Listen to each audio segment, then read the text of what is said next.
with music, I feel like I have so much of my own stuff intertwined, like my own pain, my own stories, my own, it's very self-aggrandizing and very and I feel like with acting, you get to use those pieces of yourself. And then it became like, I will elbow everyone out of the way to play the part. Did you know that Rachel Zegler was almost part of Wicked?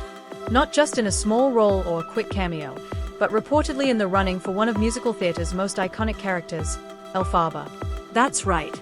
Rachel Zegler, the breakout star of West Side Story, was quietly considered during the early stages of casting for the highly anticipated film adaptation.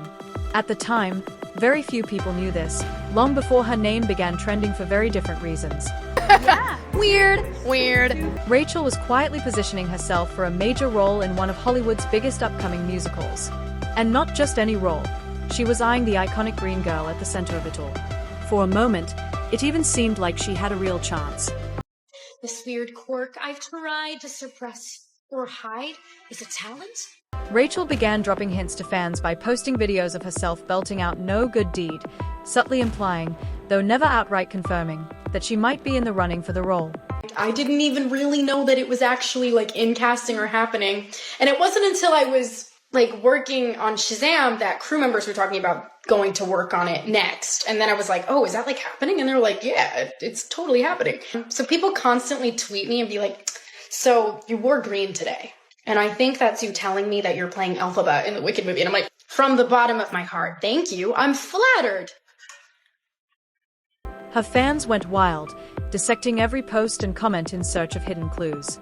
Rachel knew exactly the kind of buzz those songs would spark, and she leaned into it. Before long, her name was trending alongside the film, despite the fact that official casting was still under wraps.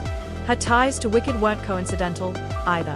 Behind the scenes, she had a powerful ally, the very same producer who would later secure her the lead in Snow White, and who, after her public image began to spiral, reportedly had to fly across the country to manage the fallout. It was an in-depth piece, like a behind-the-scenes piece, talking about how they've been in a full meltdown about this girl for a couple of years now, and how they had her tweet out like a little, yay, Snow White, can't wait, so excited, I love to play her. And she did it and got like millions of views, and they were like, good job, Rachel. And then she, like, minutes later followed it up with, and never forget, free Palestine. And they were like, my God, what? They flew an executive, one of the producers, out to go visit personally with Rachel Zegler to say, could you please take that down? Because we understand you can have your political views, but those aren't really helpful. And while you're trying to build an audience for a movie, maybe you could save them for like your diary and your friends, but like maybe not, maybe just take the tweet down. And she wouldn't. And then the son of that producer who got on the plane to go over and say, would you please, for the love of God, take this down? And she wouldn't, was all on Instagram yesterday, admitting it all. That connection gave Rachel unusually early access to Wicked's development process. Insiders say it was that relationship that first got her foot in the door, but it also came with complications. With her social media following growing and her public profile on the rise, Rachel wasn't content with being considered for a supporting role. She had her sights firmly set on Elphaba and made sure the team behind the film knew it. That's when things reportedly began to get messy. Sources close to the production claim her behavior was already raising red flags, the very same patterns that would later create turmoil on the Snow White set. Rachel Zegler is extraordinarily woke, but she's woke in a way that's quite deranged. I truly do believe that. There's something wrong with her. She's disturbed, she's unhappy, and she thinks it's about feminism and the patriarchy and about abortion. But the reality is she's just not stable, like the majority of people in Hollywood. They're just not stable human beings. Whispers began to circulate that Rachel was growing competitive with other potential cast members, especially anyone rumored to be in the running for Elphaba. What started as enthusiasm soon shifted into something more intense, bordering on controlling. One production assistant recalled her early interactions as demanding and restless, noting that she often pushed for inside information, suggested changes, and tried to influence decisions long before casting was finalized. The atmosphere became increasingly strained, echoing the same kind of tension she would later face with Snow White co-star Gal Gadot, tension that eventually spilled into public view during an awkward Oscars appearance. Please welcome Rachel Zegler and Gal Gadot.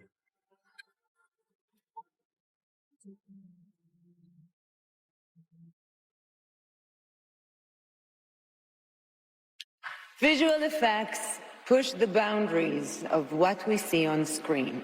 Their work makes the impossible seem possible. With breathtaking ambition, they create magic that wraps its arms around our wildest imaginations.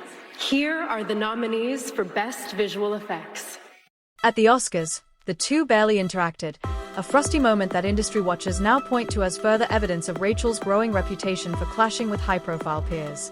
To preserve Wicked's delicate ensemble dynamic, producers ultimately steered her towards Snow White, a project where she could have the solo spotlight she craved. But the debate still simmers online. Was Rachel Zegler simply an assertive, empowered actress carving out space for herself, or did she overstep and sabotage her own momentum? She has become known for speaking her mind, even when it sparks controversy. One viral clip, where she declared she deserves to be paid every time her movie is streamed, in a tone both defiant and unapologetic, became emblematic of her bold stance. Say, if I'm going to stand there 18 hours in a dress of an iconic Disney princess, I deserve to be paid for every hour that it is streamed online. Oh, is that right? To her fans, Rachel is a symbol of modern femininity, pushing for deeper characters, challenging outdated standards, and using her voice to reshape the industry from within. But even among those supporters, her delivery has often been divisive.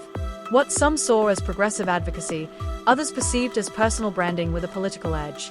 She was bold, yes, but not always graceful. When she teased Wicked songs online and dropped cryptic hints, the buzz was real, but so was the confusion.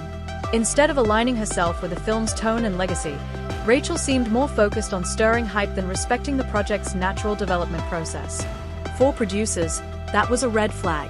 They'd seen similar behavior before. Her connections had earned her unusually early access, but with that access came tension. Rachel reportedly pushed for influence, suggested tweaks, and pitched herself for Elphaba, asserting opinions that didn't always align with the creative vision. And while confidence in male stars is often applauded, in Rachel's case, producers felt it disrupted the collaborative spirit essential to a massive ensemble musical. The decision wasn't dramatic. There were no public firings, no splashy headlines. Conversations simply shifted, and Rachel was no longer part of them. By the time Wicked moved forward, she had already leapt into Snow White, the solo spotlight she had always craved. But what followed was one of Disney's most chaotic press cycles in years. Everything Rachel had once done quietly during Wicked, the teasers, the over-explaining, the unchecked commentary, now played out under the blinding light of public scrutiny. She spoke confidently in interviews about reimagining the princess, questioned the relevance of the original story, and even joked that the prince was a stalker. Audiences didn't laugh with her. Maybe you could save them for like your diary and your friends, but like maybe not, maybe just take the tweet down. And she wouldn't. And then the son of that producer who got on the plane to go over and say, would you please, for the love of God, take this down? And she wouldn't, was all on Instagram yesterday admitting it all. Instead, backlash exploded. Fans accused her of arrogance, critics called the remake too political, and traditional Disney audiences turned away. The press began asking the uncomfortable question, was Rachel Zegler truly ready for this level of spotlight? Looking back, many in the industry now view Wicked as the first major fork in the road, the moment she might have chosen collaboration, patience, and team-driven storytelling. But that moment passed, and the lessons weren't learned. She entered Snow White with the same energy she had brought to Wicked, only this time it wasn't behind closed doors. It was streamed, clipped, and endlessly reposted. The instincts that once made her feel like a rising star now made her a polarizing figure. The cost is beginning to show. Studios are quietly re-evaluating her future projects, weighing her undeniable talent against the controversies she attracts. Public opinion has soured, and even co-stars seem wary of being caught in the crossfire. Rachel, once hailed as the next big thing, is now regarded with caution. Had she approached Wicked differently, the story might have been very different. She could have been part of one of the decade's most anticipated musicals, performing alongside Broadway royalty, proving her artistry in a collaborative ensemble, and earning the respect that transforms rising stars into icons. Instead, she's watching Wicked from the outside while Snow White crumbles under the weight of backlash. In the end, Rachel Zegler's story may not be defined by a single failed project or one disastrous press tour. It may come down to something more universal. How even the brightest talents can lose their footing, not because they lack skill, but because they haven't yet mastered when to speak, when to listen, and when to let the story shine without needing to control every part of it.